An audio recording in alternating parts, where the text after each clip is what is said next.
জন্ম সার্টিফিকেট দেওয়ার জন্য পঞ্চায়েত থেকে নিচ্ছে 500 ও তার অধিক টাকা। টাকা নিয়ে রসিদও দিচ্ছে পঞ্চায়েত থেকে, যা পুরোপুরি অবৈধ। সরকারি আইনে জন্ম অথবা মৃত্যুর সার্টিফিকেট দেওয়ার জন্য কোনো টাকা লাগে না। বাদুড়িয়ার চণ্ডীপুর পঞ্চায়েতের ঘটনা। বার্থ সার্টিফিকেটের জন্য নিতে গেলে 500 টাকা, তার রিসিপ্ট কপি। চণ্ডীপুর পঞ্চায়েতের উমাপতিপুরের বাসিন্দা হাবিল মণ্ডল তার ছেলের জন্ম সার্টিফিকেটের জন্য আবেদন করে পঞ্চায়েতে।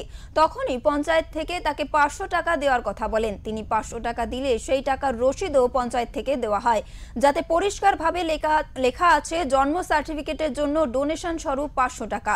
রসিদের সিরিয়াল নাম্বার 266 এবং রসিদের আদায়কারীর সইও রয়েছে।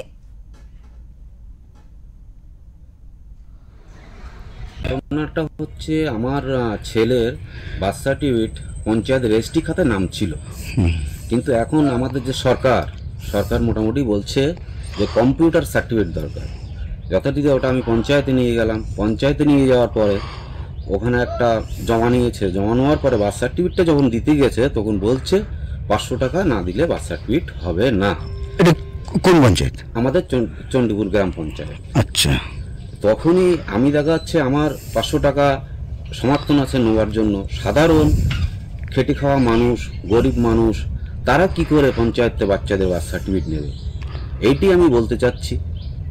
এবং আমাদের মানুষের সরকার মমতা ব্যানার্জি এবং অভিষেক বন্দ্যোপাধ্যায়ের কাছে আমার একান্তভাবে আবেদন, এইটা ইমিডিয়েটলি বন্ধ করুক। এবং সাধারণ মানুষ কিন্তু বার্থ সার্টিফিকেট পাবে না, পঞ্চায়েত আটকে দিচ্ছে। পঞ্চায়েতে পয়সা খাওয়াখাওয়ি করে বাচ্চাদের পয়সা খাওয়া নিয়েও বার্থ সার্টিফিকেট দিচ্ছে।